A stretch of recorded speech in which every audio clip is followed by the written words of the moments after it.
Mucha gente, Carmen, nos enviaba mensajes. Bueno, primero vamos a saludar, por supuesto, a David Zurdo, informático, escritor, autor de Código B, del Archivo del Misterio. David, buenas noches, amigo. Hola, ¿qué tal, Iker? Vaya días, ¿verdad? Vaya días, ¿verdad? Has escuchado los mensajes de la gente, tan solo una porción de esos mensajes, y a uno se le queda el alma, pues, helada, ¿no? No, ¿sabes lo que pasa? Que es fácil, yo lo estaba pensando decir, es fácil decir cosas como mañana amanecerá, y bueno, estos días han pasado, ¿no? Pero claro, es fácil decirlo para mí, o para ti, a lo mejor, claro, o para tantos, pero bueno, yo la verdad es que no sinceramente no tengo palabras, y no es una forma de decirlo.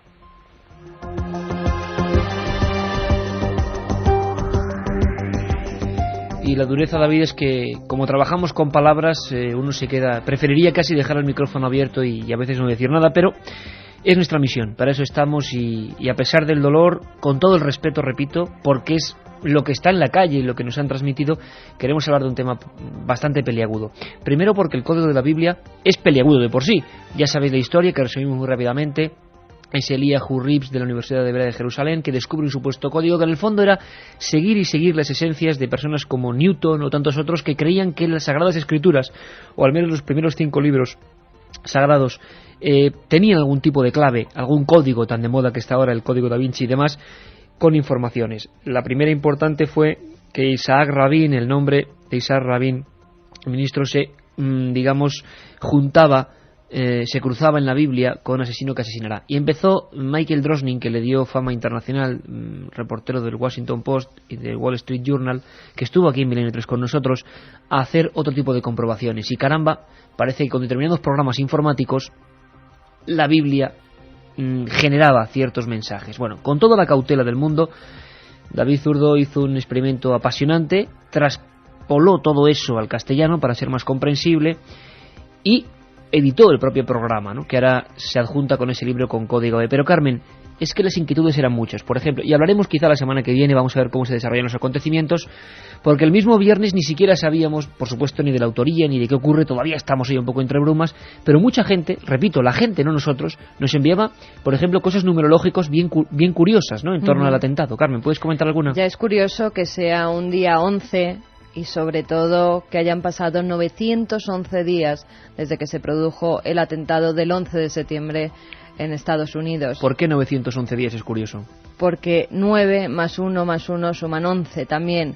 En el atentado del 11 de septiembre se hizo mucha cábala numérica, todos con el número 11, al parecer un número especial para toda esta gente, ¿no?, para estos fanáticos. Pero sobre todo además porque 911 es una fecha en sí, 911 es 11 de septiembre.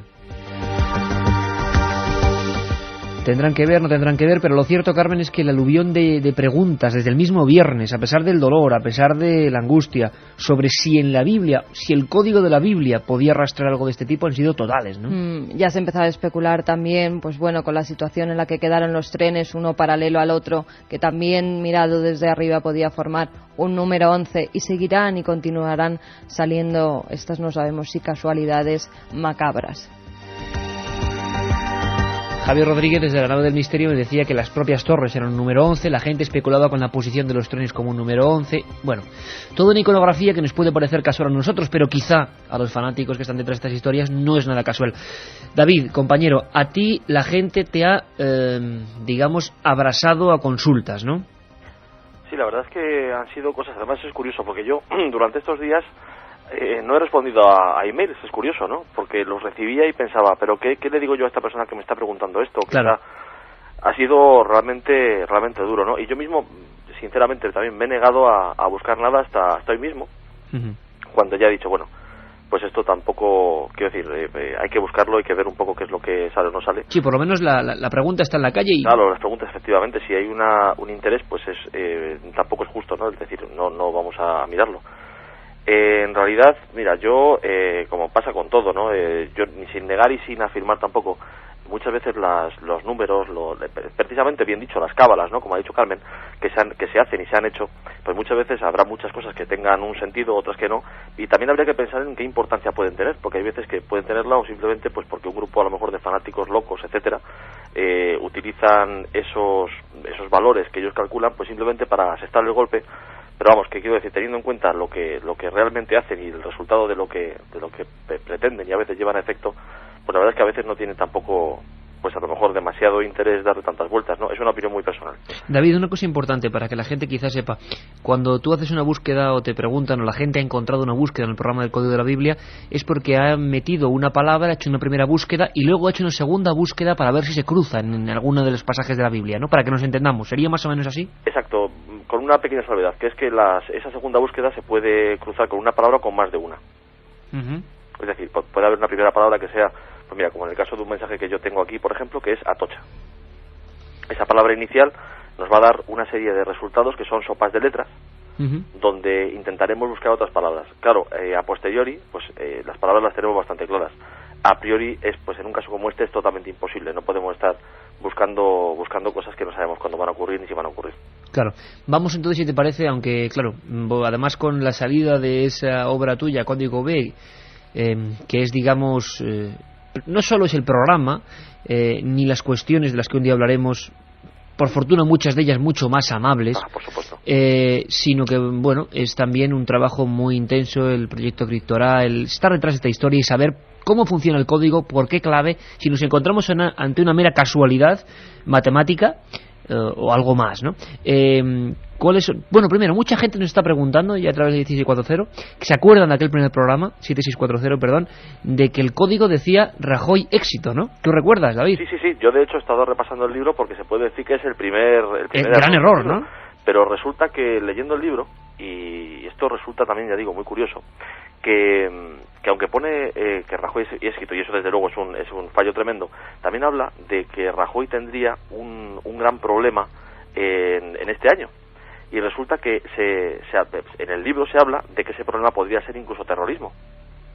Es decir, a posteriori, lo que te comentaba hace un momento, a priori es muy difícil buscar, pero a posteriori la interpretación puede ser muy otra. Es decir, hasta qué punto ese éxito de Rajoy no estaría roto por ese peligro. Es decir, yo con esto eso está explicado en el libro mil veces, eso lo explicaba también Drosnin, lógicamente, Javier Sierra, por ejemplo. El código nos vale para ir viendo un poco qué es lo que podemos aventurar, pero no para decir, bueno, esto que ha aparecido aquí va a ser de esta manera, porque nosotros no tenemos la clave del código, con lo cual no sabemos si lo que estamos buscando es así o a veces incluso lo contrario.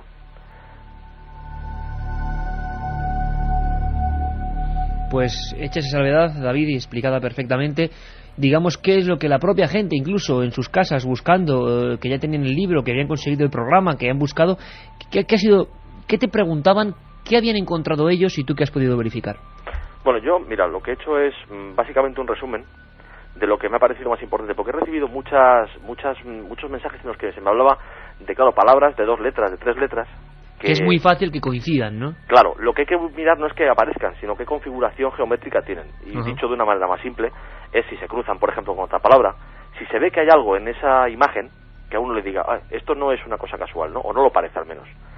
Yo realmente, ya te digo, como hasta hoy no he buscado nada, ni he querido buscar, y bueno, ha sido un poco esto. Voy a hacerte, si quieres, un poco un resumen.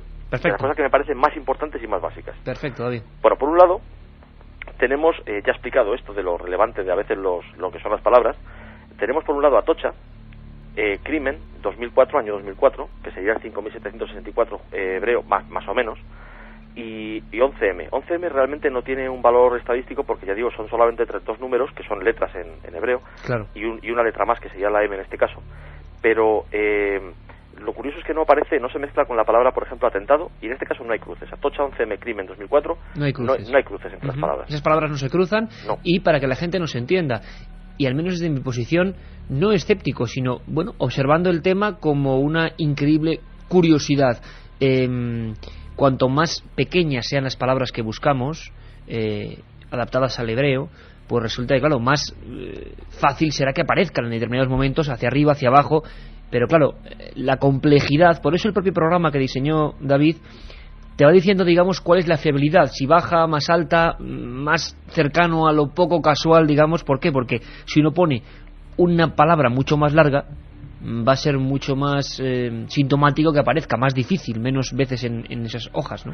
Claro, hay una estimación que intenta en esa configuración pues buscar lo que podemos achacarle a la casualidad o a la no casualidad. De hecho, las palabras más largas, palabras que a lo mejor tienen letras más comunes en hebreo, también tenderían a aparecer más. Claro. Pero esto no invalida en absoluto un poco el código, vamos a llamarle. Lo que invalida es que nosotros nos podamos fiar de una manera total, es decir, no es un oráculo, no es una forma de predicción científica de la realidad, sino que es algo que podemos utilizar para ver, bueno, aquí por ejemplo aparece Isaac Rabin y asesino que asesinará y el nombre del asesino. Aparece una sola vez, bueno, esto es muy curioso. Sola vez. Claro, hablando de este atentado terrible de Madrid, pues te diré que hay otro caso en el que salen las palabras Atocha, Qaeda y 11M, es decir, Qaeda pero sin el artículo, y 11M ya digo que es muy cortita, pero resulta que tiene 7 apariciones y en una de ellas se cruzan las 3 palabras. Caramba. ¿Qué más, David? Tenemos también año 2004, 11M siempre, porque ya digo, aparece, Madrid y Qaeda, que no tienen relación, es decir, no se juntan como palabras por separado. Sí, aunque en el año 2004 aparece 11M, Madrid y Qaeda, pero no se juntan estas 4 palabras. Te digo, es que las fechas son palabras, las llamo palabras porque son letras hebreas. Sí tenemos, en cambio, 5 coincidencias, una de las cuales se cruzan 11M y ETA, curiosamente, que ETA es una palabra muy corta también, pero claro, resulta que también se cruzan. Y es año 2004, 11M y Madrid, y ya digo, con esta palabra ETA, ¿no? Tampoco es muy fiable, realmente.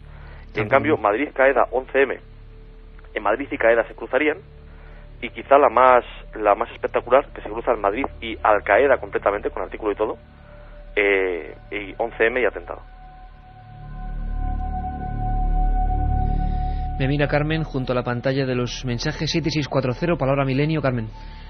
Fíjate, David, desde Jaca nos escriben Juanjo, Mamen y Lourdes y dicen que ellos han buscado en el código secreto de la Biblia y que sale Madrid, tren de la muerte, 11M, hindú, año 5765 y ETA. Sí, lo que pasa es que ellos tienen que tener en cuenta que todas esas palabras que puedan ser buscadas en hebreo, yo lo doy por hecho, no lo he comentado, tienen que estar buscadas en hebreo. Es decir, la palabra tren buscada en español tendría una fiabilidad menor que buscada en hebreo. Atentos todos, porque el programa tiene un traductor al hebreo, pero hay que saber las palabras en hebreo. Sería bueno apropiarse de un diccionario, ¿no? y de conocer las palabras y de ponerlas en hebreo, claro, porque mucha gente empieza a decir, bueno, pues si pongo esto sale esto. No, lo que salen son las letras sueltas porque están traspoladas en nuestro idioma, pero pierden su sentido original. Por lo tanto habría que ponerlas en hebreo. ¿Más cosas, Carmen? Sí, también nos apuntan que si sumamos la fecha 11 del 3 del 2004 vuelve a dar esa fecha fatídica, 11. Y desde luego pueden ser casualidades, pueden ser cábalas, pero es que hay auténticos fanáticos amantes de la cábala y no es de ahora, es desde el inicio de los tiempos, ¿no? David, más cosas de ese rápido resumen que, por supuesto, y nos estáis preguntando, haremos un programa y muy en breve con David aquí en los estudios con un montón de cuestiones más. Podéis empezar ya a preguntar si queréis cuestiones, no sobre esto que es muy doloroso, sino sobre muchas más cosas. Hablaremos, ¿verdad, David?, de cosas de España que nos tienen que ver con España, y haremos otra noche especial del código. Por último, ¿alguna de las otras cosas que te haya sorprendido de estos últimos acontecimientos, David? Bueno, ya por último, efectivamente, ya digo, he recibido muchos mensajes en que las búsquedas están hechas en español. También es correcto, no digo que no lo sea, pero que quizá para mí resulta menos fiable. Aquí nadie sabe realmente más que nadie. Yo estoy diciendo lo que yo opino, ¿no? Y luego lo último de todo es que hay casos en los que 11M y ETA se cruzan, lo que te decía antes, pero por separado, aunque sean palabras muy cortas. Y tenemos un último mensaje de los que yo he encontrado, que es España en hebreo, por supuesto que es Sefarad, mezclado con 11M, asesinato y año 2004. Y las palabras España y asesinato también se mezclan. Bueno, pues ahí está el avance de nuestro querido amigo informático, escritor David Zurdo, y que, por cierto, David, hay que decirlo ya para muchos amigos, además de una manera bastante emotiva, nos gustaría estar con ellos. Teníamos una cita que ya teníamos que haber anunciado desde antes, Carmen, pero con estos acontecimientos se nos ha olvidado, es normal y lógico. Pero queremos hacer un llamamiento a los amigos de Milenio 3 para vernos, por ejemplo, con David y hablar de estas cosas. Carmen, ¿quiénes vamos a estar y dónde? Pues será el día 25, jueves. Exactamente, en el Corte Inglés de Serrano. Serrano 52, jueves, día 25. A las 7 de la tarde, y estaremos allí tanto David Zurdo como Francisco Contreras, Iker Jiménez y yo, Carmen Porter. Una charla. El motivo en un principio era presentar esa colección que lleva ya, pues no sé, más de un año y pico, pero lo hemos convertido, queremos estar cara a cara con vosotros, si podéis ir, una charla con todos, preguntas, y estoy seguro, David, que te van a freír a preguntas también con el tema del código, es lógico, pero queremos que sea casi muy en familia, y quizás por esas fechas hagamos el programa especial sobre el Código B, que sea lo que sea, con la lejanía y la distancia que quieras. Es un tema tan enigmático como que une la religión, lo ancestral, y la informática y la tecnología que tú bien conoces de este siglo XXI. Seguimos trabajando, David, y a partir de ahora, con otros muchos temas, abrimos, si te parece, el abanico para que la gente vaya ya enviando sus preguntas y te las iremos pasando para preparar ese gran programa, esa segunda noche del Código, contigo y con tu obra, David. Sí, pues por supuesto. Y Iker, Carmen, a todos, pues como tú has dicho antes, hay que mirar al frente siempre. Al frente siempre, compañero. Un abrazo fuerte y bueno, a ver si conseguimos de alguna forma, como sea, que todo esto, como tú dices, camine hacia adelante, que es el único rumbo que podemos tomar. Un abrazo fuerte, amigo. Un abrazo, hasta luego. La otra realidad. Fenómenos extraños. Misterios sin resolver. Milenio 3. En la SER. Por cierto que teníamos noticias de Santiago Camacho, que casi nos llamaba con el interruptor. Dejó grabada esta sección hace 2 semanas, por eso creo que es importante. Santi Camacho, nuestro conspiranoico, oír muy atentamente. No me gustaría dar este tipo de noticias, como tampoco a David le gustaría buscar, pero nos debemos al público, somos periodistas. La pregunta estaba en la calle, nos han llegado cientos de mensajes sobre el tema del Código de la Biblia. Desde ya podéis hacer vuestras preguntas pero a David. En todos los sentidos, porque también hay gente como un amigo que firma el Vigi, que nos dice el código es un camelo, y si es verdad, porque no lo ha dicho para haberlo evitado. Ponerlo, no pongáis solo lo bueno. Aquí somos democráticos, claro. Y leemos lo bueno y lo malo. Es que yo mismo, yo lo puedo decir, es que yo mismo soy muy escéptico frente al código. Escéptico no decir que no me lo crea, sino que lo veo como una casualidad asombrosa en algunos casos, porque yo he visto hacer las búsquedas en hebreo y es asombroso que solo algunas palabras como Isaac Rabin y el Señor que se crucen como una cruz en la Biblia. Pues es curioso. Es curioso que Newton y otros grandes rabinos en la época siguieran perfectamente la idea de que la cábala, la idea de que había mensajes ocultos. Pero claro, si buscamos en castellano directamente encontraremos cosas descontextualizadas. Yo os lo digo siempre, no en el código, sino en todo. Soy escéptico, escéptico es el que duda, dudo de todo, no tengo certeza de casi nada. Y eso es una curiosidad científica, numerológica si queréis, que... Pero claro, ¿quién iba a poner Madrid 11M atentado antes de que esto sucediera? ¿Qué buscamos? ¿Cómo buscamos? ¿Acaso alguien se lo esperaba? Así ocurrió con el 11S, que según Michael Drosnin aparecían también, pero claro, nadie se podía imaginar que un avión se iba a estrellar con las Torres Gemelas y lo buscaron a posteriori.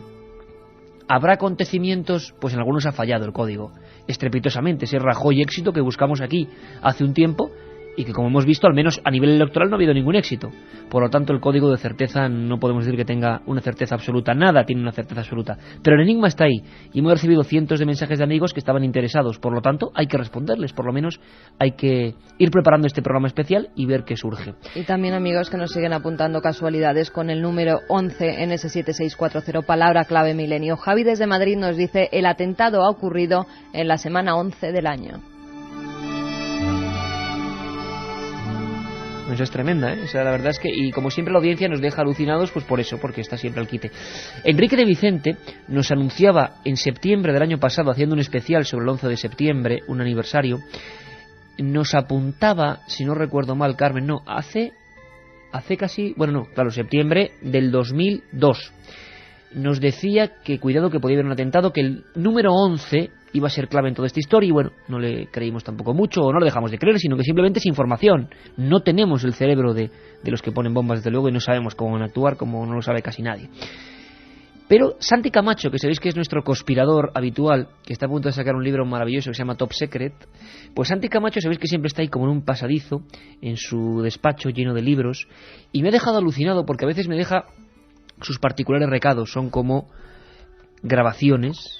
Sabéis que entramos en su mundo, y hace 15 días dejó esto. Tiene que ver con Osama Bin Laden, tiene que ver con Al-Qaeda.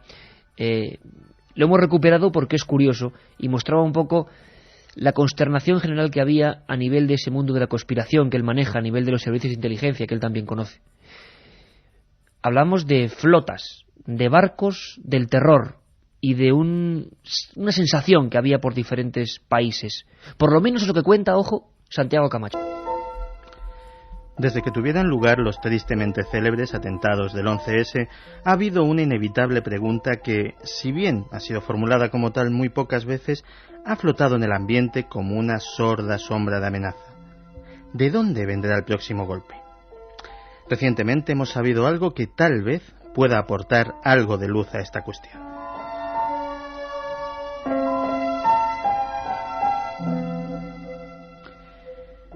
Osama Bin Laden se ha hecho con una pequeña armada terrorista compuesta por 15 buques y en Scotland Yard se teme que uno o varios de ellos pudieran remontar el Támesis y atentar contra el Parlamento o la población civil del corazón de Londres. Estos barcos, capaces de transportar grandes cantidades de material químico, bacteriológico o nuclear, también podrían ser utilizados para arremeter contra buques de pasajeros, petroleros, instalaciones costeras o entrar en puertos con misiones de destrucción. Una posibilidad especialmente amenazadora en el caso español es la de utilizarlos contra grandes núcleos vacacionales en el que el número de víctimas indefensas podría ser terrorífico.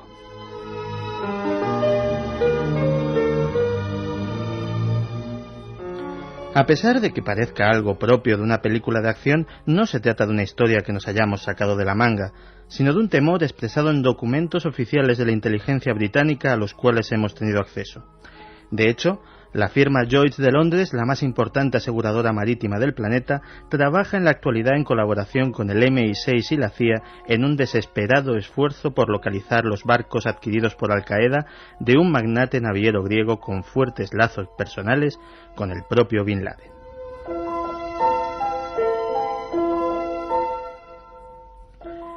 El documento oficial al cual hemos tenido acceso dice textualmente: Al-Qaeda ha tomado presuntamente posesión de 15 barcos, formando lo que podría ser descrito como la primera armada terrorista.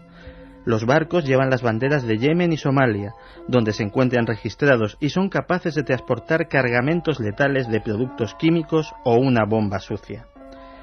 Pero parece ser que los barcos de banderas de Senegal, Liberia y de la isla caribeña de San Vicente también están siendo estrechamente vigilados. Para terminar, solo queda añadir un nombre a la galería del terror: Abdurrahim Mohamed Abda al-Naseri, conocido en Al-Qaeda como el Príncipe de los Mares, quien sería el almirante de esta siniestra flota. Esperemos no volver a oír de hablar de él en mucho tiempo.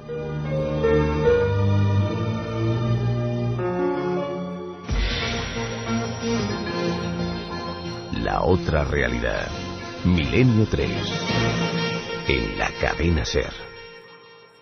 1937. 200 personas mueren trágicamente en el santuario de la Virgen de la Cabeza. 1971 aparece el fenómeno de las caras de Belmez. 2003.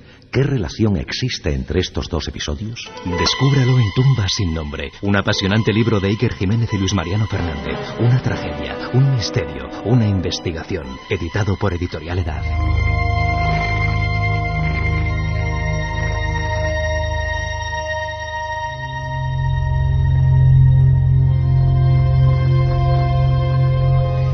Ojalá tenga razón nuestro amigo Santiago Camacho y ni ese ni ninguno de los terroristas tengamos que volver a escuchar hablar de este grupo maléfico, ¿no?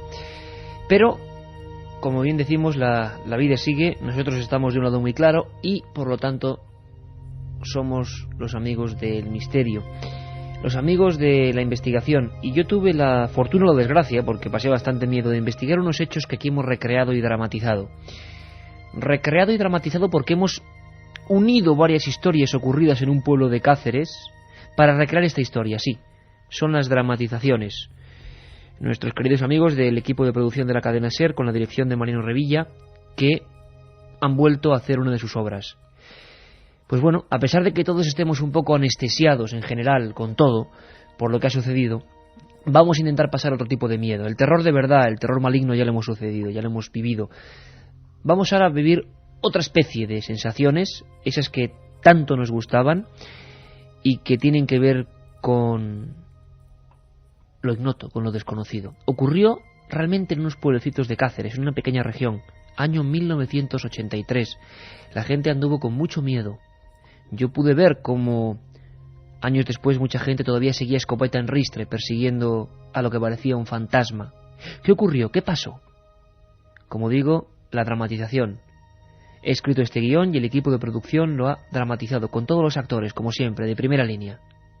¿Queréis vivir la historia de El Ser de Vegas de Coria? Pues ahí va. Febrero de 1983. Noche de San Blas. Nicolás Álvarez está levantando un pequeño muro de piedra a la entrada de su casa en Vegas de Coria. Su vivienda es la última del pueblo, la que se alza justo ante la llamada curva de Arrolobos. Cae la noche. Todo está en calma hasta que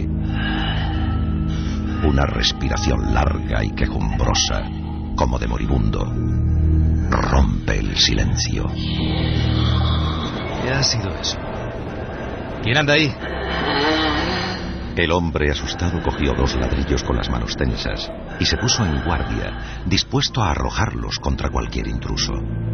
Eran muchas las historias que desde el mes de noviembre recorrían la tranquila aldea. Y aunque él nunca había creído en las habladurías de los ancianos, notó cómo aquel sonido le había helado la sangre. Miró a un lado y al otro y se puso la mano sobre la frente para escrutar el monte tapado ya por la oscuridad. Allí, muy al fondo, veía una pequeña lámpara, algo que se iluminaba en mitad de la pendiente y que venía bajando poco a poco. ¿Quién vive? ¿Tío Ramón?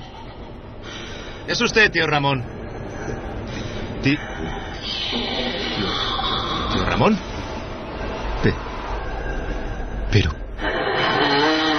¿qué es eso? Exactamente a esa misma hora, Cristina Espósito hacía la cena en la cocina de su cortijo situado en la ladera encima del pueblo. Algo instintivamente le hizo girar sobre sus talones como si fuese un autómata. Una sensación desagradable, como una punzada en la espalda, le obligó a clavar sus ojos en la ventana. Dios mío. ¡Ay, Dios mío! ¿Quién es usted? ¡Socorro! Mis niños, por favor, ayuda. Había alguien allí fuera mirando a través del cristal. Alguien extraño, muy delgado y vestido de negro. Tan famélico que se notaban las costillas y los brazos largos y huesudos. El atuendo parecía una sotana o mortaja que caía a plomo, recta, como si el viento de la noche no le afectase. De repente la ventana se abrió de un golpetazo, como empujada por manos invisibles. ¡Auxilio! Por favor, auxilio. Por el amor de Dios. ¡Ay, vete de aquí! ¡Vete de aquí! ¡Vete!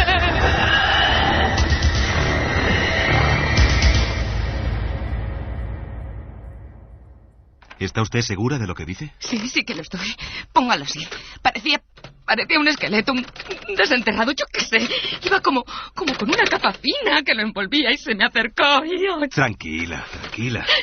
Gutiérrez, traiga un vaso con agua. Compréndalo, yo la creo, pero ¿cómo iba a medir aquello más de 2 metros? Eso es imposible. Mire usted, vi cómo tenía que agacharse para mirar por la ventana. Hizo el gesto, el horrible gesto de bajar la cabeza y las medidas ya han visto cómo son. Eso tenía casi 2,5 metros. Igual era alguien montado en algo, alguien con zancos, no sé. ¿Cómo voy? Por Dios, yo le juro que lo vi ahí mismo, dentro de la finca. No podía ser nadie del pueblo. Aquello era el mismísimo diablo. Mire, yo no sé qué poner en este informe, maldita sea. Ya son 10 las personas que lo han visto y no pueden estar todas mintiendo. Esa misma noche, entre las 9:15 y las 10, y según los informes tramitados por la Benemérita, Germán Expósito fue uno de los que más cerca se encontró con el fenómeno en plena curva de Arrolobos. Tuvo la mala suerte de ir en bicicleta justo por aquella zona.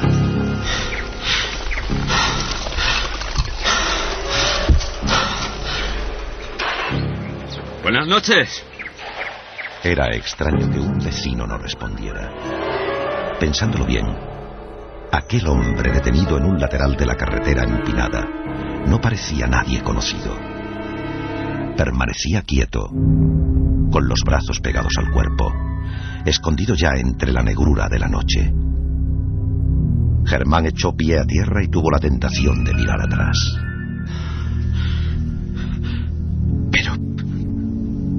¿Pero quién es usted? Dios mío. es posible lo que ven mis ojos? Sacando fuerzas de flaqueza, recorrió como alma que lleva el diablo unos 200 metros y frenó en seco para comprobar si se había alejado lo suficiente. Dominando el pánico, miró hacia la carretera oscura y percibió algo extraño.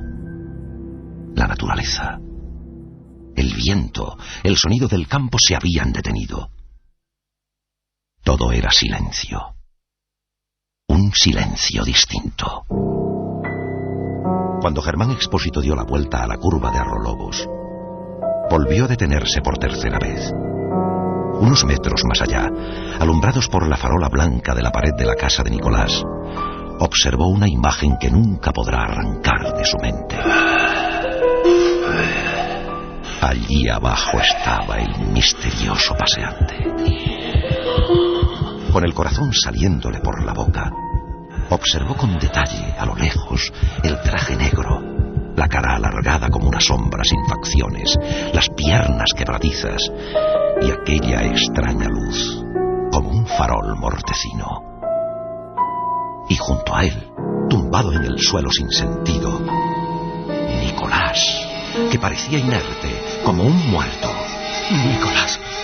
Nicolás, ¿qué ha pasado? ¿Pero quién ha podido hacer esta monstruosidad? Ay, Nicolás, ay Dios, que aún respira. Responde, amigo, ¿qué ha pasado? Germán, vete. Germán, huye de este lugar.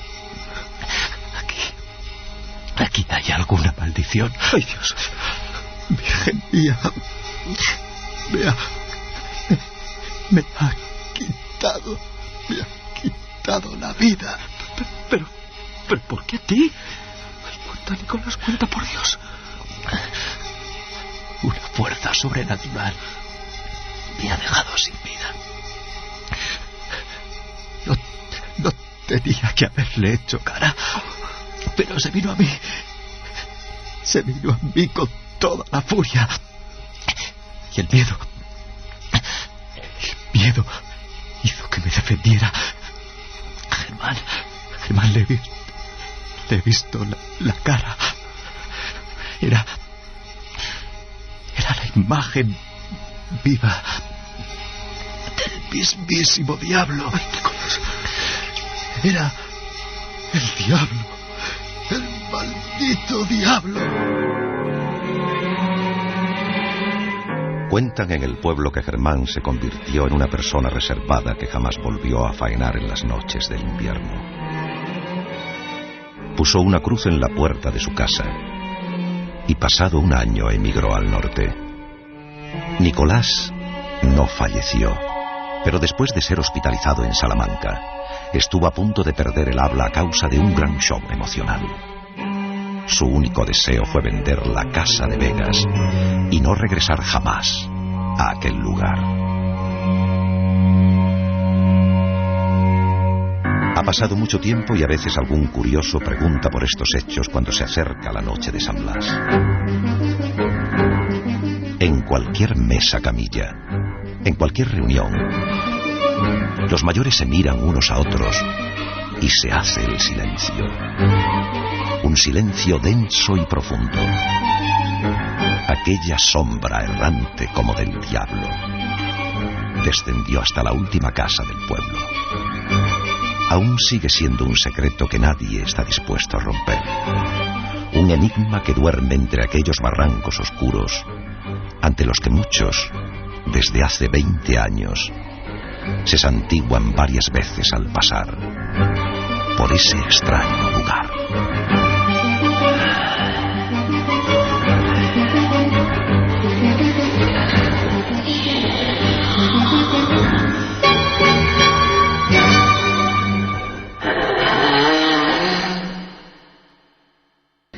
Estamos todos hoy que yo creo que no nos impresiona nada, ni siquiera las dramatizaciones, ni siquiera el terror, absolutamente nada, porque el terror auténtico lo hemos vivido. Pero ahí estamos. Carmen, ¿qué dice la gente? Pues mira, lo que apuntabas nos lo dice un amigo. El verdadero terror nos ha endurecido el corazón, porque al contrario que otras, esta historia no me ha impactado.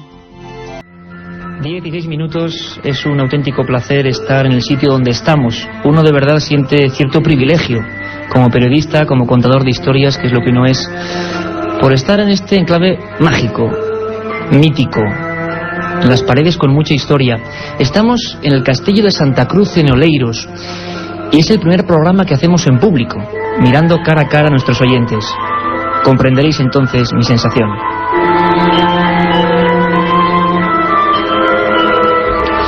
Una sala, está cayendo ya la penumbra, cosa que nos hace sentirnos casi como en casa, como en el estudio 1 de la cadena SER. Estamos en un castillo que, como decíamos antes, los responsables nos contaban su historia.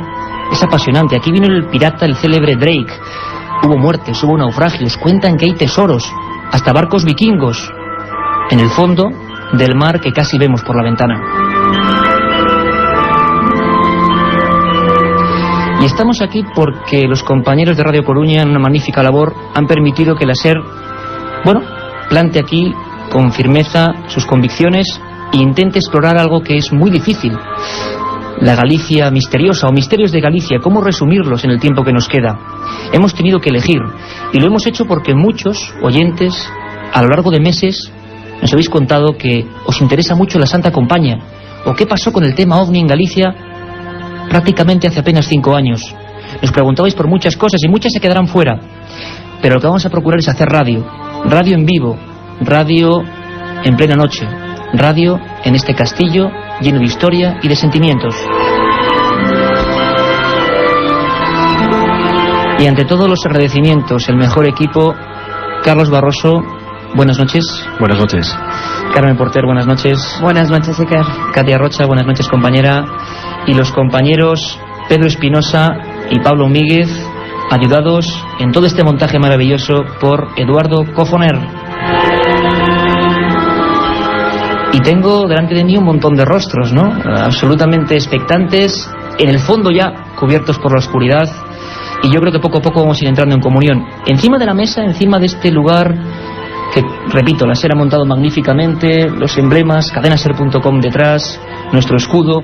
Tengo un libro muy viejo, muy antiguo, de esos que a mí me emocionan, Supersticiones de Galicia, uno de los primeros tratados que se hizo sobre por qué esta tierra es así, por qué esta tierra es distinta. Jesús Rodríguez López, un trabajo de antropología, sus páginas completamente sepias. Y este hombre dice una frase que a mí se me quedó.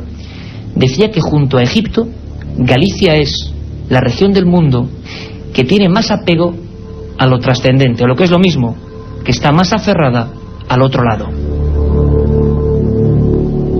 Después tengo por aquí un libro, Aparicións y Santa Compaña, uno de los poquísimos que hay. Lo hizo un hombre que va a estar hoy aquí, José Ramón Mariño Ferro, catedrático de la Universidad de Santiago de Compostela. También Carmelo Lisón Tolosana escribió La Santa Compaña, Endemoniados en Galicia hoy, Mouros, Ánimas y Demonios, libros universitarios. Pero sin embargo, ¿por qué la gente conoce tampoco estas materias? Porque esto para muchos sigue siendo cosas de las aldeas. Hoy vamos a demostrar que no, que hay mucha gente que entre corredoiras, junto a los cruceiros, en estos campos que ya están entre sombras, se han encontrado con el misterio.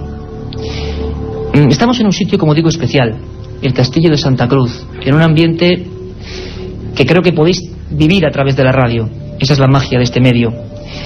Sabéis que últimamente, desde que estamos sábados y domingos a las 10 y también en madrugada, nuestro colega y nuestra voz, Carlos Barroso, suele comentarnos frases, ¿no? Retazos de tiempo, que expresan perfectamente el lugar y el momento de emoción en que nos encontramos. Seguro que muy poca gente sabe, yo apenas lo sabía hasta hace unas horas, que Federico García Lorca escribió algunas cosas en gallego.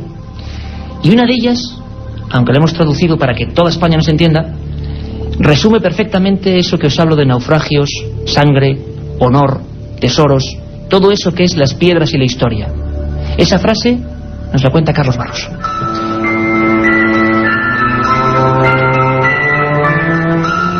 Hay cosas encerradas dentro de los muros que si salieran de pronto a la calle y gritaran, llenarían el mundo.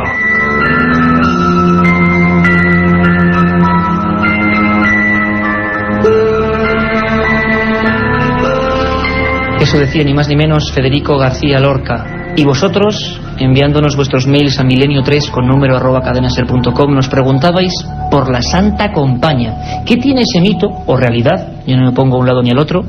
Lo que sé es que gente la ha visto y lo dice desde hace siglos, no ahora.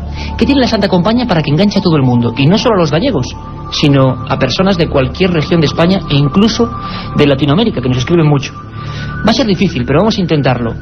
Diseccionar, no está muy bien la frase, pero ese misterio, la Santa Compaña, ¿qué es? ¿Puede estar cerca de aquí? ¿Puede que en una noche como esta se nos aparezca la procesión dos muertos? Vamos a entrar de lleno en el tema, en este lugar, como digo, ya en penumbra, con Carlos.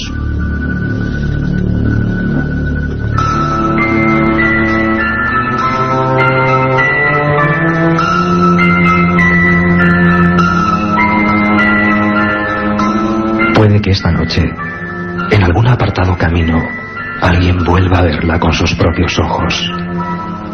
Una hilera de figuras delgadas, a veces sin rostro, encapuchadas, portando una luz entre la bruma. La leyenda, el mito y los miedos populares la describen así, pero también cientos de testigos fiables aseguran haberse topado con la Santa Compaña.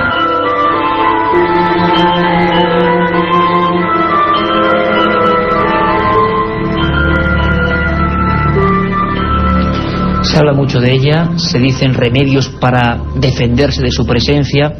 Tengo que seros muy sincero, a mí una de las entrevistas que más me ha impresionado ha sido con uno de los primeros traductores de ruso y persona importante en el mundo de la empresa española, que me confesó que él no cree en nada de estas cosas.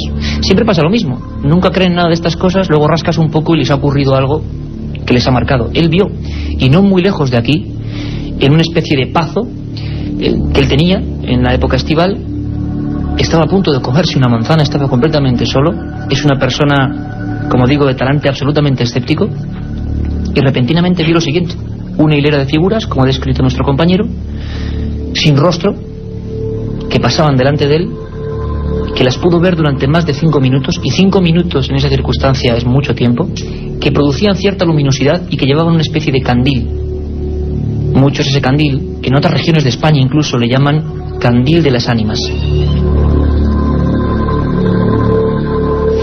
Vamos a entrar en materia, y creo que hay una persona, Javier Ackerman, que fue director del Centro de Estudios Psicobiofísicos de Vigo, que nos describía perfectamente, porque es difícil hacerlo con esta precisión, lo que es la Santa Compaña y sobre todo, ¿qué ve la gente? ¿Qué está viendo la gente? Pero la gente del siglo XXI, de este siglo XXI lleno de Internet, de trenes AVE, de satélites. Hay gente todavía en algunos rincones que igual no están escuchando, que igual ahora están aquí entre nosotros, que se han encontrado con eso, que no saben lo que es, que les ha dado miedo o que incluso ha provocado un presagio de muerte.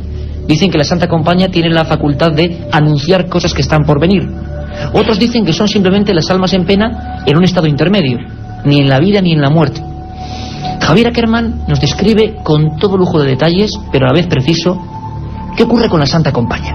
En general son una comitiva, hay unas luces, no suelen ser de más de 10, 12 personas, hay una especie de luces difusas, hay quien habla de candiles, hay quien dice que ven velas, pero aquí yo creo que influye más el aspecto autosugestivo o, repito, la idea preconcebida que llevaba el sujeto respecto a lo que es la Santa Compaña.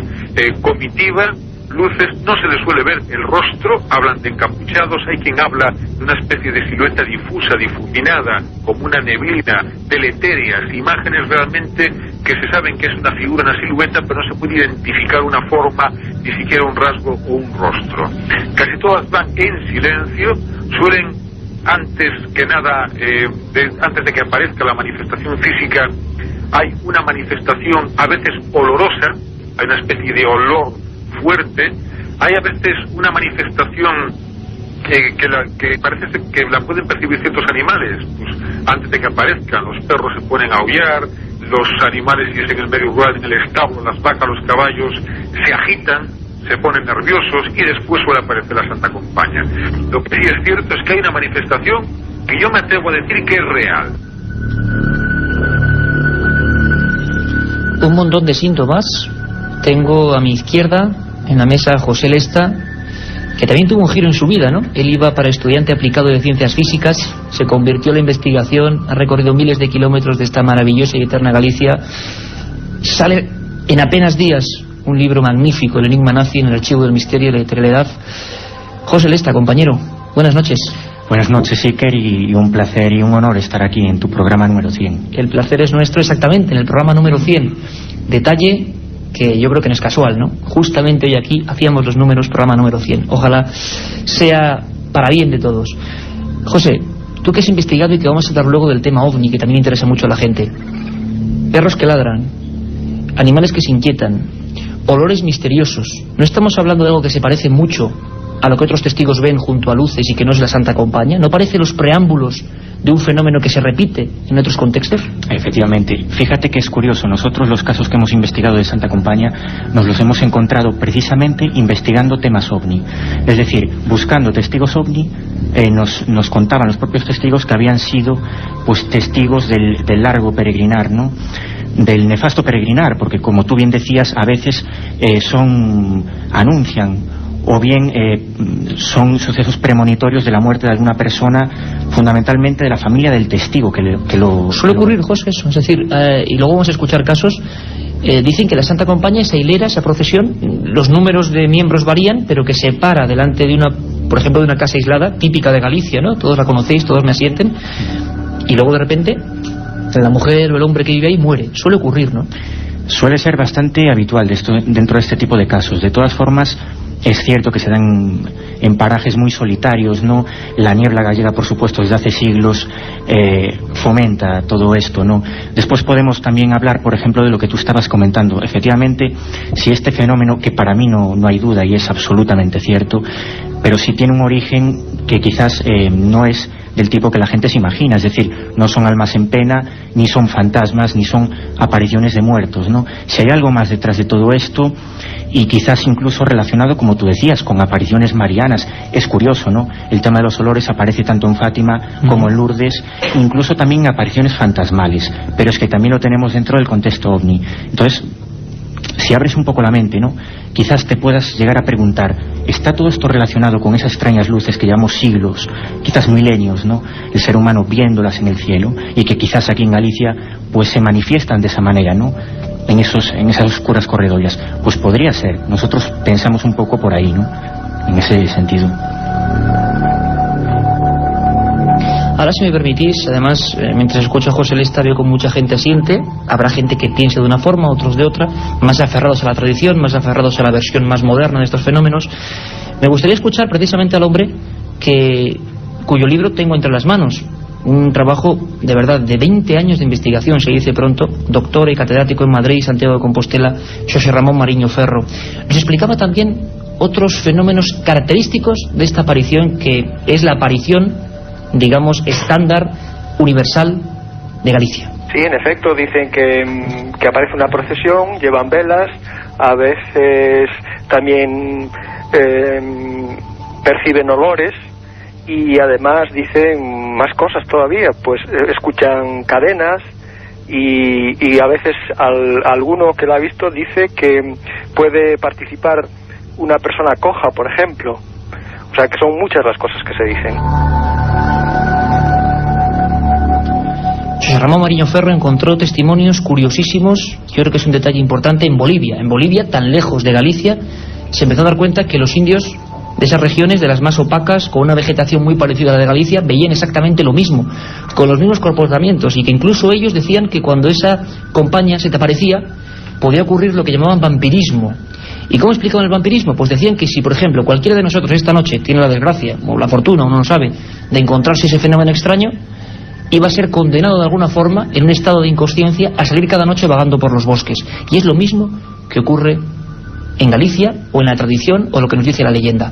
José Ramón incluso nos cuenta todavía más características de este increíble trabajo que le llevó 20 años de su vida. La creencia es así, efectivamente. Bueno, aquí tenemos que explicar varias cosas. En primer lugar, las creencias sobre aparecidos son o existen en todas las culturas, pero la creencia en la Santa Compañía desde luego tiene mucho que ver con el catolicismo tradicional. En realidad, la creencia de la Santa Compañía, todos los elementos que aparecen en la Santa Compañía tienen que ver con el simbolismo propio del catolicismo tradicional. En realidad, la Santa Compañía no es más que el purgatorio, tal como lo entendía el catolicismo medieval, porque para el catolicismo medieval hay que señalar primero que el purgatorio se inventa, digamos, en el siglo XII. posiblemente no había antes historias de Santa Compaña, porque la Santa Compaña tiene mucho que ver con el purgatorio, y tiene que ver porque ya desde que se inventa el purgatorio se concibe de dos maneras. Una es como lo piensa la mayoría de la gente que tiene cultura religiosa en nuestro país, o sea, es un lugar parecido al infierno donde las almas sufren en el fuego, y al mismo tiempo se cree que el purgatorio se hace en este mundo, y el purgatorio lo conciben como una penitencia, una purificación, y la purificación por excelencia en la cultura tradicional de Occidente, en la religiosidad católica, es la peregrinación. Por eso a la Santa Compaña en algunas zonas de Galicia le llaman la peregrina. La peregrina, lo decía José Ramón Mariño Ferro, doctor en antropología en la Universidad de Santiago de Madrid, repetimos, todo en autoridad de la materia. Y es cierto, la peregrina y otros muchos nombres. Es curioso que este fenómeno, no sabemos si por el poder de la emigración, si por el poder del propio fenómeno que está ahí, que la gente se encuentra esas cosas pese a que impesen los bosques, se ha trasladado en diferentes aspectos y marcos, por ejemplo, de la península. Carmen Porter, buenas noches otra vez. Bueno, es tremendo hablar de este tema. Yo estaba escuchando ahora a José Ramón Mariño Ferro y estaba mirando por esa ventana, como con barrotes, estaba viendo los árboles centenarios. Hay un pino centenario aquí en el castillo de Oleiros. Y de verdad, viendo ahí un poco la bruma, digo, caramba, espero que esta noche vayamos a casa más deprisa de lo normal. Carmen, otras santas compañías, otros lugares, otros nombres. Cuéntanos un poco. Nos vamos hasta Asturias. Allí la procesión de los muertos es conocida como la Huestía o la Buena Gente. En este caso son un grupo de seres espectrales vestidos con túnicas y que portan en sus manos hachas de cera o huesos humanos. Se les suele ver abandonando el atrio de la iglesia mientras entonan un rezo. El primero de la fila lleva una campana de la que surge una fúnebre musiquilla. El objetivo de estas fantasmagóricas figuras es llegar a la casa de un enfermo. Una vez allí rodean 3 veces la vivienda en completo silencio y al terminar comienzan a llorar. Apagan las velas, el enfermo muere y pasa a estar en las filas de la Huestía. ¿Más lugares, Carmen? Nos vamos a León. En esta zona la procesión de muertos se la conoce como la pantalla. Es muy parecida a la Santa Compaña, pero en este caso la encabeza un niño blanco, vestido con ropajes antiguos y que porta entre sus manos una tibia humana encendida. En el norte de Extremadura y sur de Salamanca se conoce como cortejo de gente de muerte. Cuenta la tradición que 2 jinetes vestidos de blanco que no tienen rostro cabalgan por los montes extremeños sobre un caballo igualmente fantasmal. Siembran el pánico entre la gente que encerrada en su casa los ve cruzar al galope. Y por último, Zamora, donde es conocida como la Estadea.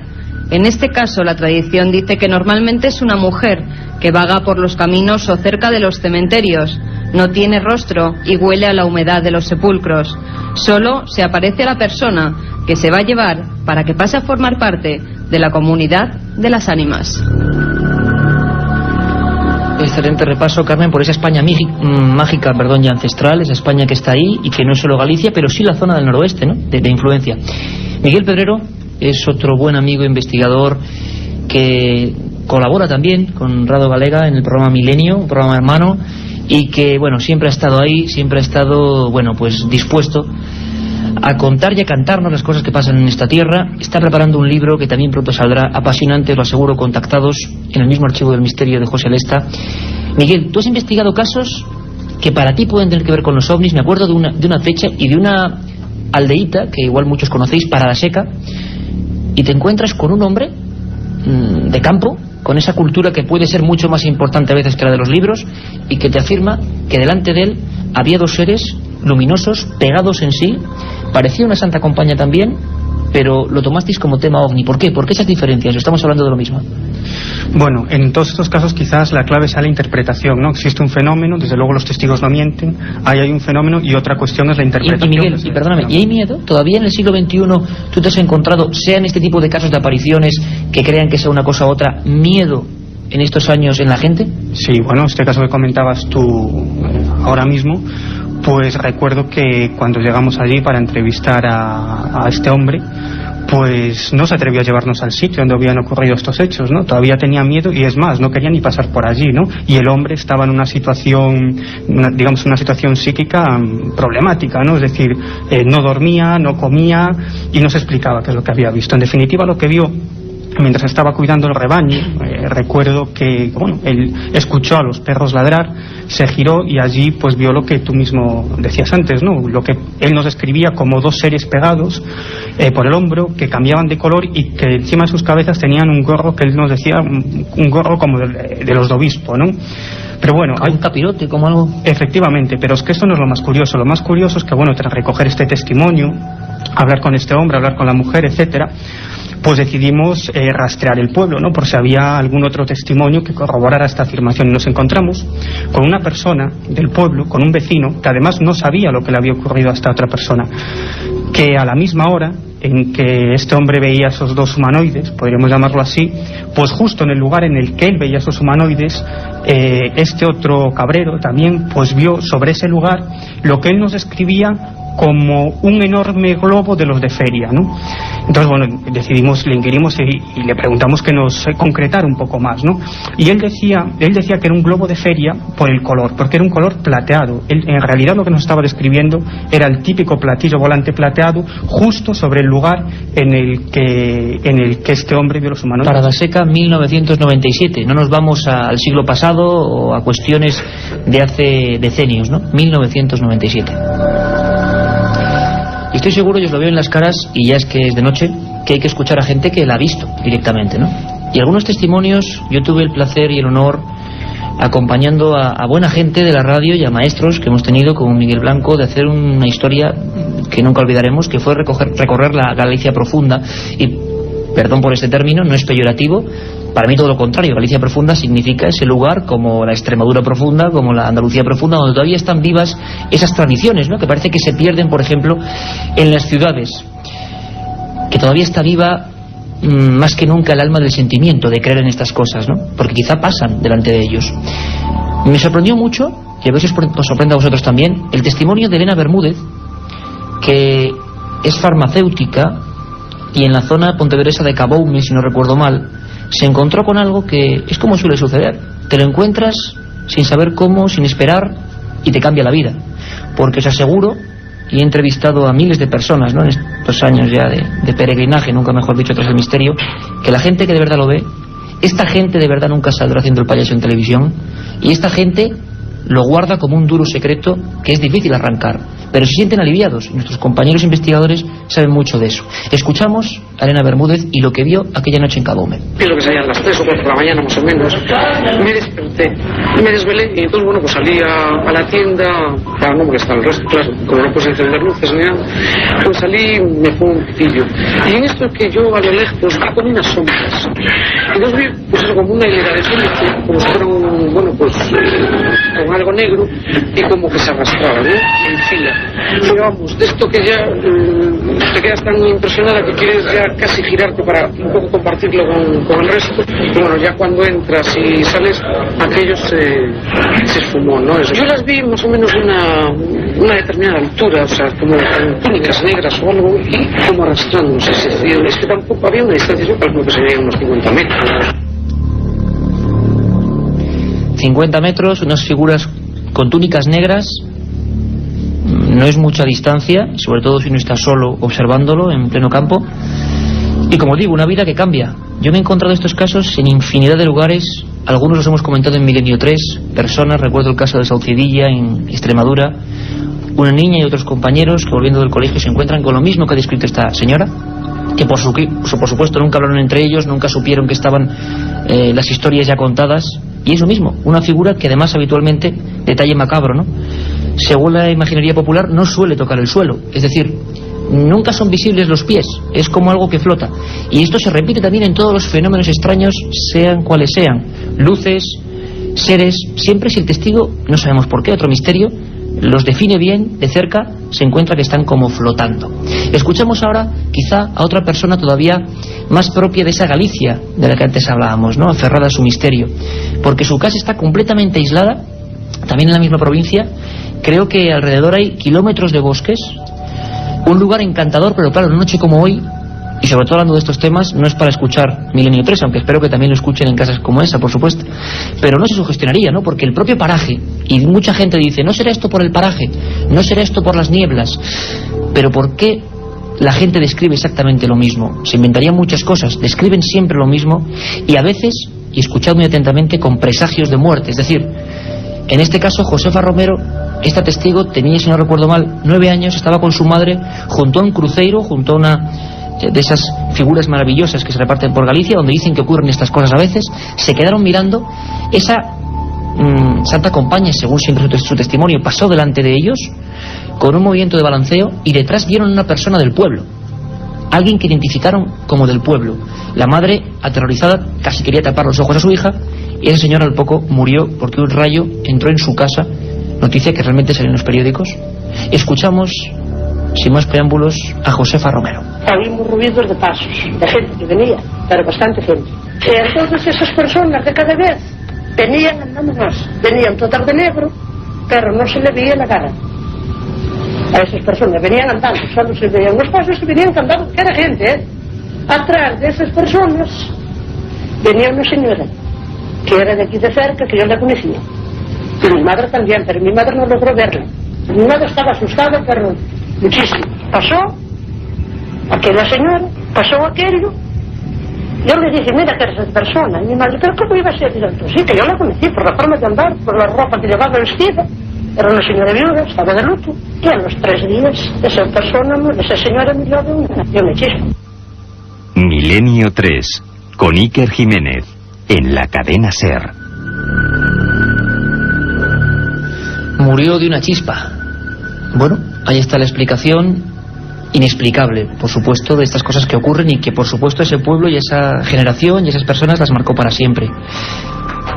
La Santa Compaña, antropólogos, historiadores, gente del campo, intenta explicarla de alguna forma, y parece que el misterio sigue ahí y seguirá durante mucho tiempo, que a pesar de que, como digo, estemos en la era de la informática, de las telecomunicaciones, todavía en esos campos que están ahí fuera, junto a esas costas, en noches como la de hoy, la gente, pese a quien pese, seguirá viéndola e intentando pedir una explicación. Y si hay un misterio que luego, por supuesto, quizá haya que dar un poco de envidia al resto de España, y se me entienda bien, queremos establecer un diálogo abierto con todos los amigos, esta sala llena de compañeros que han venido aquí a este castillo, y preguntarnos un montón de cosas. Pero es que tenemos que complacer a tanta y tanta gente que nos preguntaba otra cuestión, casi tanto como la Santa Compaña, es ¿por qué ha habido una oleada entre comillas se dice que es cuando los avistamientos de cosas raras se concentran en un espacio de tiempo pequeño, en Galicia? Ocurrió del 95 al 97 y quizá que haya testigos. La prensa, la televisión, como decíamos, todos se volcaron a mirar al cielo repentinamente. Y eso se cortó, se paró. De repente ya no había más ovnis, objetos extraños, apariciones. Queremos saber, queremos hacer una introspección y qué ocurrió en esos 2 años que aquí los investigadores que tenemos en la mesa nunca podrán olvidar, desde luego, porque lo vivieron en primera persona. Sin embargo, el tema de los ovnis en Galicia no es nada nuevo. Es más, los archivos secretos durante 25 años del Ejército del Aire español guardaban con celo algunos casos ocurridos en esta tierra, en Galicia. Uno de los más llamativos, porque en la explicación se decía que podía ser un ovni, que realmente el testigo podía no estar equivocado, que estaba en lo cierto, y ya veréis lo que describió el informe, ocurrió en la población lucense de Becerreá, si no me equivoco, en 1969, una época donde todavía tampoco la gente inventaba tantas cosas y no quería salir a la palestra. Estuvo 25 largos años en los departamentos del Mando Operativo Aéreo de Torrejón de Ardoz, en Madrid, con un sello que pone confidencial. ¿Por qué? ¿Por qué no se puede contar esto? Vamos a levantar en parte ese secreto y a recordar de esta forma el texto exacto de cómo empezaba ese informe de este caso que emprendió, digamos, o inició la historia clásica de los ovnis en Galicia.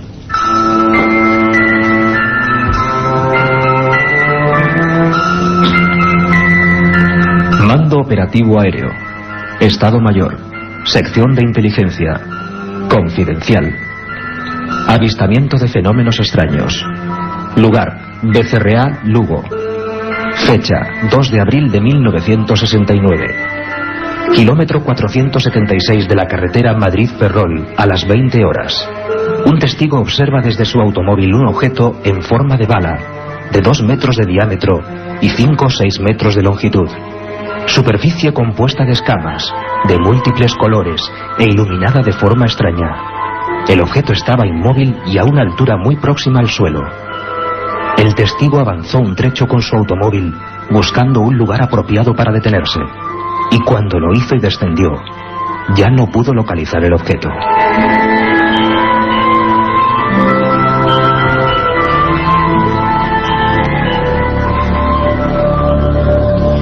Eso no lo escribió ningún autor de ciencia ficción o de libritos para jóvenes. No, lo escribió el Ejército del Aire y es uno de los pocos casos en el que en la explicación se dice que bien, que pudo ser. ¿Y entonces qué era eso? ¿Qué objeto era ese casi posado en el suelo con ese aspecto tan absurdo? A veces dicen algunos que lo más absurdo quizás es el marchamo de lo real, ¿no?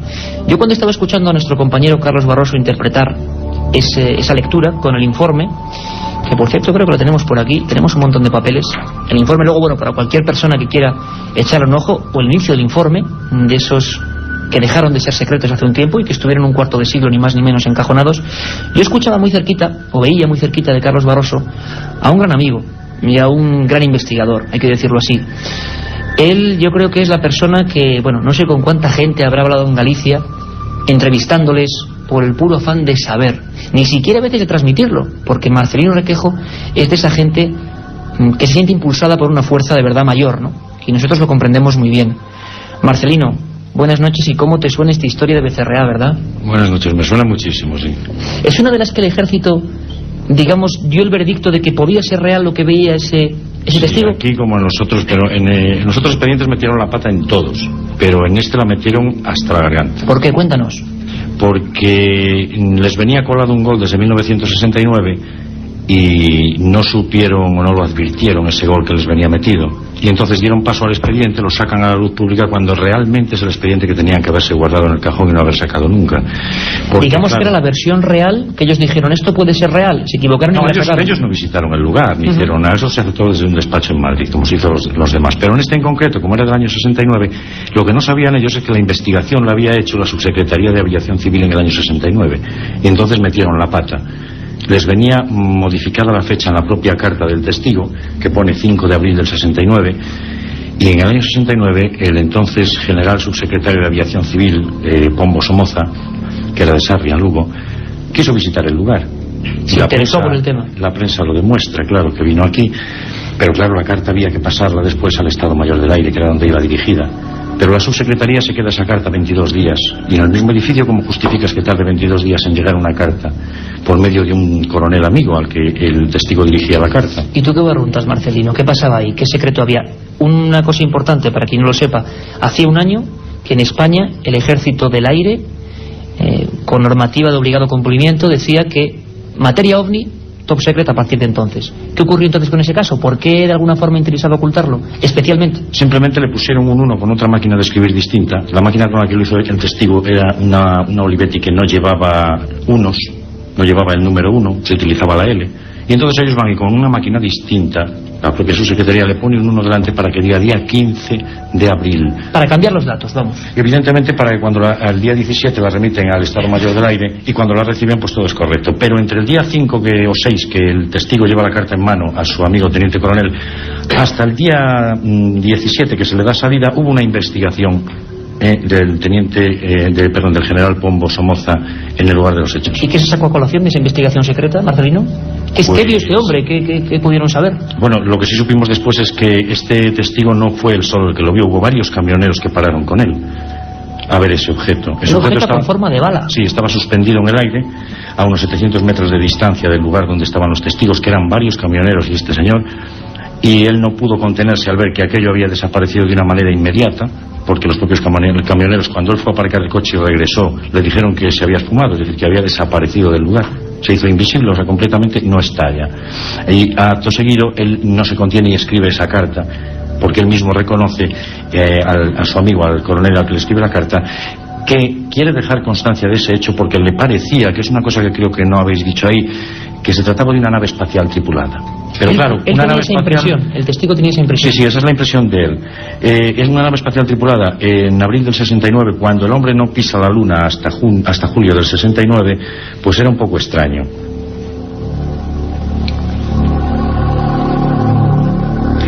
Y esto solo es el principio. Año 69, secretos militares, datos que se cambian, testigos que creen que han visto algo desde luego que parece de otro mundo. Pero el gran boom, lo que hizo nuestros compañeros que comparten aquí mesa, junto a Carmen Porter, que os habla, y a Carlos en su atril, y a los compañeros técnicos y a Katia, por supuesto, lo que hizo desatar todas las alarmas fue de repente año 95, finales, hacia noviembre, en As Gándaras, departamento o instalación militar. Las cámaras logran filmar durante varios minutos un objeto triangular, las fotos son espectaculares. Y bueno, sería difícil establecer el inicio de la gran oleada gallega, pero ahí empiezan a ocurrir cosas y de verdad nunca hemos visto algo igual. Las televisiones, los periódicos, todo el mundo buscando los ovnis, ¿no? Y parece que encontrándolos y filmándolos. Vamos a escuchar un momento a Carlos Barroso para que también, como él siempre hace, nos introduzca en qué pasó en Galicia en esas fechas.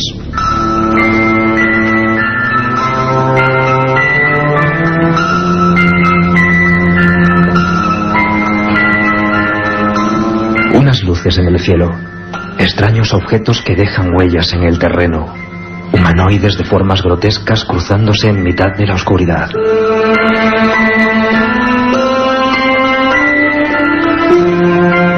Entre 1995 y 1997 algo extraño ocurrió en Galicia.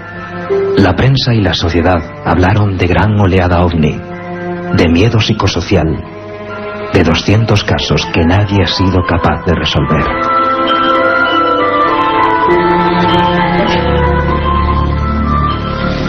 José Lesta, compañero, 200 casos son muchos casos, ¿no? ¿Es cierto? ¿Es posible? No son muchos, yo creo que es una invasión de casos, ¿no? Yo jamás pensaba que pudiéramos encontrarnos con tal cantidad de casos aquí en Galicia, ¿no? Fue una auténtica explosión en casi 7 meses y todo empezó ahí, en el Polvorín das Gándaras, con una filmación militar. Una filmación que probablemente exista en algún sitio. Tenemos las fotografías, pero no la filmación íntegra, ¿no? Efectivamente, tenemos las fotografías y calculamos, tanto Marcelino como yo, Miguel y otros investigadores, que hay 5 horas grabadas. 5 horas. 5 horas en infrarrojo que deben estar en algún sitio, con algún expediente que también debe estar en algún sitio. Caramba, Miguel Pedrero, para que todos nuestros amigos que están aquí en este maravilloso castillo de Santa Cruz en Oleiros, en Coruña, ¿qué se vio muy brevemente qué pasó esa noche en ese polvorín? ¿Qué ocurrió? Bueno, pues parece ser que las cámaras de vigilancia, que como bien decía José, emitían en el infrarrojo, ¿no? Pues detectaron la presencia de un objeto extraño. En realidad eran 4 puntos en el cielo y que no sabían qué demonios era aquello. Entonces recuerdo que una de las primeras cosas que hicieron fue ir a un campo de fútbol que estaba muy cerquita del polvorín militar y pedir al encargado que apagara las luces, ¿no? Con la intención de verlo a simple vista, ¿no? No lo lograron y entonces llamaron al Progreso de Lugo, un periódico de esa misma ciudad, con la intención de que le mandaran una cámara para poder filmar ese objeto, ¿no? Porque allí mismo, pues bueno, había la delegación de la Televisión de Galicia, quiero recordar. Bueno, el caso es que no había cámara y finalmente llegaron dos periodistas, más concretamente 2 fotógrafos del Progreso de Lugo, a los que se le permitió acceder al interior del polvorín y que nos comentaron cosas muy interesantes, como que el máximo mando del polvorín, con el que tuvimos la oportunidad de hablar y entrevistarlo, llegó a tal extremo de nerviosismo que mandó a sus soldados que se prepararan para entrar en combate, ¿no? Es decir, lo que se estaba viendo era un objeto en los cielos físico y lo más interesante, a intervalos como de 30 o 45 minutos aparecían por el firmamento otra serie de objetos circulares que se introducían en ese objeto romboidal que aparecía estático, y cada vez que esos ovnis circulares se introducían en este gran objeto, parecía que se encendía y se apagaba, ¿no? Es decir, así estuvieron toda la noche hasta que amaneció. Incluso esa misma noche pudimos recoger testimonios de personas que escucharon claramente el ruido de cazas militares persiguiendo estos objetos. Yo no sé si, claro, tampoco vemos el fondo de la sala y sé que la pregunta es muy, muy dura, pero algunos de vosotros, de ustedes, en alguna ocasión, y quizá en aquella época, me gustaría, solo por hacerme un cálculo o levantar la mano, ¿alguien vio cosas extrañas en el cielo? ¿Fue testigo de alguno de estos casos? ¿O yendo de viaje, yendo en los coches, llegó a ver algo que nunca pudo explicar? ¿O no? ¿O hay miedo de momento a decantarse? Bueno, parece que de momento hay cierta frialdad, o que no hay testigos casi ovni, que también sería en esta zona una cosa que rompería, digamos, la estadística del resto de la región. Javier Sierra, bueno, tenemos en Madrid a 2 compañeros en la técnica, Antonio Bravo, y en la producción a Margie Martín, que están trabajando para que, por ejemplo, ahora escuchemos, demos la vuelta a España y vayamos hasta Cádiz. Ahí está pues un buen amigo de este equipo, miembro de este equipo. Don Javier Sierra, compañero, buenas noches. Hola, buenas noches. Uy, ¿cómo se oye eso? Vamos a ver si podemos...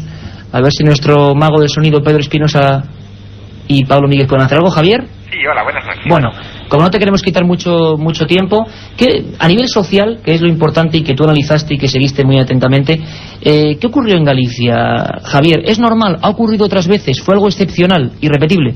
Bueno, ha ocurrido otras veces que en España se han vivido oleadas intensas de observaciones OVNI, pero la de Galicia fue la última y además sociológicamente se encadenó con el fin de una polémica mundial sobre el tema de los OVNIs que desató la famosa autopsia de los extraterrestres o supuestos extraterrestres de Roswell. Estamos hablando de algo que ocurre o se da a conocer en el verano del 95 y muy poco tiempo después comienzan a aparecer en la prensa gallega noticias sobre diversos avistamientos OVNI en esa zona, ¿no?, donde vosotros os encontráis. Así que lo que ocurrió, yo creo, fue que a los gallegos les pilló ya en caliente la llegada de los OVNIs, ¿no? Había una predisposición lógica.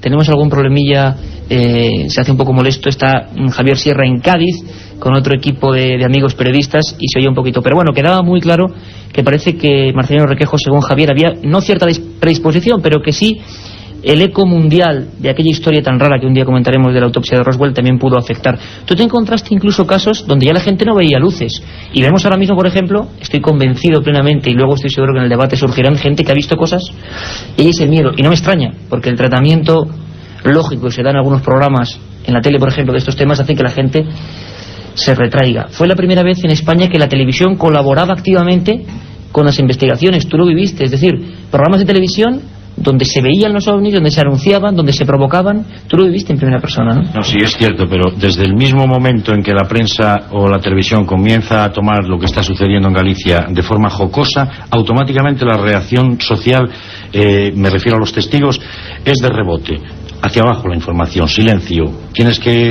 Los testimonios por medio de un amigo, de tal, ya no quieren prensa, ya no quieren televisión, no quieren protagonismo, porque lo que no quieren es que se chotee nadie de lo que ellos han visto. Claro, que ocurre muchas veces, desgraciadamente, que la televisión, no sabemos por qué, cambia el tercio y de pura información empieza a hablar o a confundir esos testigos con personajes completamente grotescos. Como grotescos eran los seres, hablamos de seres que parecían humanoides, antropomorfos, con forma humana, que acompañaban algunas de estas supuestas luces, artefactos, naves, casos absurdos que motivaron investigaciones, a nivel de la Guardia Civil, incluso aquí en Galicia, con expedientes muy concretos. Hay algunos casos sensacionales, que de verdad son dignos de película de terror. Yo me remito, por ejemplo, a uno en el que la fotografía del caso serían unas huellas que tú sacaste, fuiste allí haciendo moldes. Hay historias de pisadas extrañas en lugares donde aparecían ovnis la noche anterior, por ejemplo, si no recuerdo mal, en Trimo, Friol. Cuéntanos un poco estos casos, Marcelino. Los dos casos son muy interesantes, pero el caso que nos pilló muchísimo más cerca, a mí en concreto a 10 kilómetros, fue el de Ferrerías en Friol, en Lugo. Fue el aterrizaje, y lo digo claramente, es decir, a nadie le extraña lo que sucedió porque lo hemos investigado muy a fondo, las pruebas no dejan lugar a dudas. Intervinieron los aviones de combate durante 6 días seguidos, los humanoides salieron al suelo y no volvieron a la nave. Y eso, bueno, ¿qué ocurrió, Marcelino? Hay una serie de documentación que si alguien la quiere ver, pero que no se va a hacer pública, por supuesto, a nivel particular se le podría enseñar. Se acerca una esfera al suelo. Esto es provincia de Lugo. Sí, porque un señor empieza a mover una linterna al ver que aquella esfera está saltando en el cielo, de un lado para otro, y él, no sé, en plan de broma, le empieza a hacer así con la linterna, y de repente la esfera baja en vertical hasta un monte cercano, situado a unos 2 kilómetros, y se viene hacia él a unos 4 o 5 metros sobre el suelo, sobre las copas de los árboles. O sea, que empezó a hacer tonterías y aquello bajó. Sí. Cuando ya la tenía cerca, ya vio que aquello era como una casa de 3 pisos y llevaba dentro a 5 individuos. 2 estaban tumbados, eran unos individuos enormes, y estaban tumbados 2 contra las paredes que parecían de cristal de aquel artefacto que a su vez giraba, y 3 de pie en el centro. Pero curiosamente, cuando se detiene a unos 20 metros, cuidado, estamos hablando 20 metros de la pared de la finca, y habría unos 57 donde se encontraba el testigo.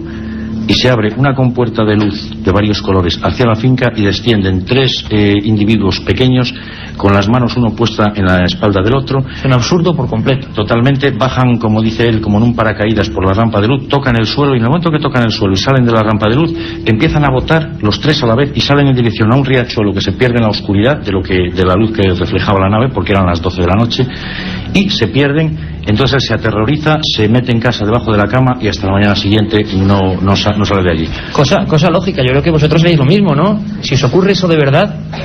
Pero luego se encontraron además huellas, es decir, hubo una evidencia física de que allí había pasado. A la mañana siguiente él va a buscar a su hermano para decirle lo que ha sucedido y lo que se encuentran son una serie de huellas en grupos de 6, evidentemente él tenía razón, eran 3 individuos muy bajitos, decía que tendrían 1,30 m aproximadamente, los que iban botando hacia el final de la finca. Pero curiosamente esas huellas se pierden junto al riachuelo y no se ve regreso de ellas, es decir, están muy bien definidas hacia el riachuelo, pero no hay regreso hacia atrás después, a no ser que lo hubiese por otro camino. Qué curioso, o sea, como si aquello se hubiera perdido en algún lugar de aquellos bosques. Aquello se va y lo que sí encontramos son unas zancadas de 1,50 m. Ojo, comienzan donde estaba situada la esfera, o donde él dice que estaba situada la esfera, hacia el centro de la finca, zancadas de 1,50 m, de una huella que pisaba siempre con la puntera, excepto en el centro de la finca, donde debió de dejar de pisar de puntera, se quedó quieto, y al quedarse quieto es donde pudimos obtener las huellas de escayola auténticas, buenas, porque se cogía el pie entero. Y que fue una cosa absolutamente pionera. Sí, el pie entraba el peso era enorme, porque según él aquellos individuos medirían unos 3 metros, pero el peso que denotaban las huellas y la separación entre ellas 1,50 m, un humanoide de gran estatura, y penetraban unos 19 centímetros en el terreno. Hierba bastante dura, 19 centímetros penetraba la pisada en el terreno. Es curioso porque estos casos los investigó con informes de la Guardia Civil y son lo mismo, por ejemplo, que se vio en Galdar, Gran Canaria, en 1976 con testigos militares. Hablábamos con el teniente general Dolce Espejo, el militar más importante de Canarias. Hablaba en nuestro programa diciendo que eso fue inexplicable y hablaba de lo mismo, una esfera con unos seres dentro, el único caso a nivel militar en el que los seres salen dibujados en informes oficiales. O también en Gerona, en La Escala, 2 policías nacionales observaron prácticamente lo mismo, testigos que nunca se han visto en la vida, que nunca van a coincidir. José Lesta, hubo más casos de seres, hubo más casos de también presencia de algo físico en el terreno. Parece lógicamente un delirio el caso de Friol, pero ¿quién y por qué? ¿Y con qué beneficios se va a inventar una historia de ese tipo? El terror es absoluto en los testigos siempre, ¿no? Fíjate que incluso llegamos a pensar, era tan absurdo que llegamos a pensar que podría haber sido un fraude, ¿no? Es decir, que alguien incluso con crampones de alpinismo o de alguna manera mojando el terreno podía haber producido esas huellas, pero era absolutamente imposible. Eran huellas de 350 kilos de peso, 350 kilos. Y es que el absurdo aumentó, porque 2 meses más tarde en Entrimo, cerca de la frontera con Portugal, tenemos un caso absolutamente parecido en cuanto a las huellas. Las huellas son prácticamente similares. Como tres pezuñas, ¿no? Para que la gente no se entienda, como un gran ave o algo parecido, ¿no? Lo que la Edad Media confundirían, por ejemplo, con el demonio, ¿no? Una aparición del diablo. Y era curioso porque en el caso de Entrimo sí había olor a azufre, había también presencia de humanoides, de seres altos y negros, vistos por niños, vistos por el propio alcalde del pueblo de Entrimo, ¿no? Era un caso bastante espectacular y que pues te plantea ya, porque te enfrentas al absurdo y te hace plantear cosas impensables. Ya no hablamos solo de ovnis, hablamos de aterrizajes, de huellas. ¿Cuál es su origen? Quién sabe, ¿no? Ahí vosotros, Miguel, porque Miguel y José Lesta y también Marciano Requejo han hecho muchos trabajos juntos. Hay un caso espectacular, yo lo repito, necesitaríamos 4 horas de programa para estar contando las historias que han investigado y que hemos investigado, porque a veces, yendo ya como un paso más allá, hablamos de luces primero, de luces que han sido motivadas, digamos, o que han quedado reflejadas en informes oficiales militares secretos. Hablamos de seres, que nos parece algo inaudito, pero que parece que está ahí. Y ya hablamos incluso de objetos que se precipitaron contra algunos lugares. Es el célebre caso de Sierra de Otis, año 94, un poquito previo al resto de la edad gallega. No sé qué pasó con ese caso, qué ocurrió. Como siempre, muchas veces se da la noticia, portadas en Galicia de los periódicos, y a los 3 o 4 días, silencio. ¿Qué ocurrió con ese caso? Cuéntalo brevemente, Miguel. Bueno, ese caso lo seguimos bastante y seguimos recopilando información sobre él. Todavía hoy 9 años después. Sí.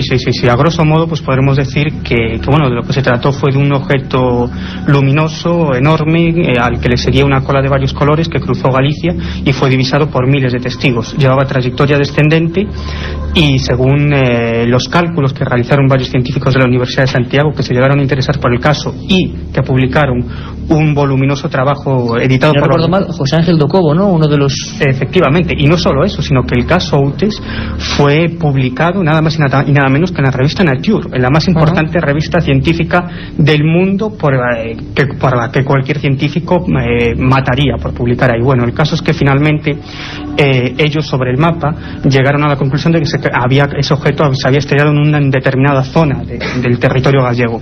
Pero curiosamente a los 2 meses reciben una llamada de varios vecinos de una localidad llamada Cando de Arriba, perteneciente al ayuntamiento de Outes, que dicen que en esas mismas fechas pues escucharon un sonido extraño y pocos días después se encontraron con un enorme cráter, pero eso habría que verlo, es decir, de 29 metros de largo. Las fotografías impresionante, como un desastre. Impresionante, árboles lanzados totalmente arrancados y a 100 metros del lugar donde se produjo el impacto, 29 metros de largo tenía el cráter y 13 de ancho. Y bueno, los científicos llegan allí y empiezan las primeras cosas extrañas, es decir, en primer lugar, y ya independientemente de lo que es el cráter, del supuesto estrellamiento, descartan en un primer momento que el objeto que se viese fuese cualquier tipo de objeto, tanto natural como artificial, conocido. Natural, o sea, no podía ser nada. Absolutamente nada. Natural porque no coincidía ni la velocidad ni la luminosidad, y artificial porque no se trataba ni de ningún avión ni de absolutamente nada, incluso ni de un satélite, porque fueron consultadas instancias de la Agencia Espacial Europea, ¿no? Por eso, Miguel, permíteme, porque estamos ya en la recta prácticamente final, porque luego vamos a seguir con el debate con la gente aquí en el Castillo de Santa Cruz, uno de tantos casos que hace que los investigadores sigan 9 años después investigando, porque no quedó nada claro. Yo os pediría a los tres, y que es imposible, dificilísimo, en un titular, como divulgadores que sois, Marcelino, empezamos por ti, muchas investigaciones, muchos casos, imposible resumirlo, ahora hablaremos con la gente, pero ¿qué es lo que se estaba viendo en Galicia? Pues desde mi punto de vista, una oleada de objetos volantes no identificados. ¿De procedencia? Extraterrestre, por supuesto. Lo demás es un cuento chino. José Lesta. Pues yo creo que se vio una ventana al futuro, algo que no sabemos aún cuál es su origen y que probablemente tardemos muchos, decenas o siglos en conocer su origen. Miguel Pedrero. Fenómeno extraño cuyo origen desconocemos. Yo creo que es un resumen más sintáctico imposible. Sabemos que daría para muchas semanas hablando solo de misterios gallegos, es una mera pincelada. Carmen, mañana tenemos además cosas de ovnis en la Unión Soviética, en Castellón. Acabo de haber una investigación oficial sobre este asunto. Estará nuestro corresponsal, también en Segorbe, extrañas luces, y viajaremos hasta Mallorca. ¿Os acordáis de los extraños ruidos que se oían en el mar? Nuevas noticias. Pues nuevas noticias sobre ello. Y ahora... Pues toca despedirse en este lugar mágico. Programa número 100, todos los compañeros, los técnicos, Antonio Bravo, Jorge Martínez, nuestro querido compañero, estaban también allí en Madrid, Espinosa, Míguez, Katia, Carmen, todos los que habéis estado aquí, habéis hecho posible, Margie, por supuesto, un programa inolvidable que ahora continúa aquí, un programa que Katia Rocha me miraba con una cara absolutamente, estamos demasiada gente aquí y absolutamente casi no nos vemos, ¿no? Gracias a todos, un programa inolvidable, un programa que simplemente ha querido dar una pincelada de misterios. Programa número 100, yo creo que con vosotros en este lugar estamos bendecidos. Gracias.